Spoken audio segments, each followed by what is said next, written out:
একটা ছোট্ট গ্রাম, পুকুর পাড়ে কুয়াশায় ঢেকে থাকা পরিবেশ। পুকুরের পাশে বসে আছে এক অদ্ভুত মেছো ভূত। তার গায়ের রং নীল, পরনে পুরনো ছেঁড়া শাড়ি।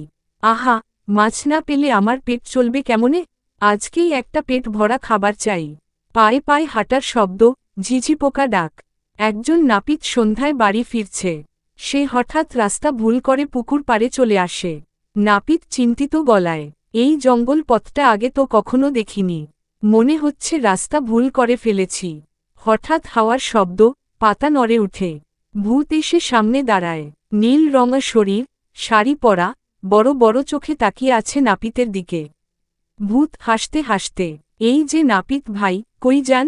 আগে আমার জন্য একটা মাছ কেটে দেন। নাপিত কাঁপতে কাঁপতে, আমি মাছ কাটি না গো, আমি মানুষে চুল কাটি। ভূত হঠাৎ হেসে ফেলে, আর বলে, ভূত, তাহলে তুমি আমার চুল কেটে দাও, মাছ আমি নিজেই ধরে খেয়ে নেব। আনন্দের কান্না ভরা মুখ। নাপিত চুল কাটতে কাটতে ঘেমে একাকার, আর ভূত আনন্দে গাইছে গান।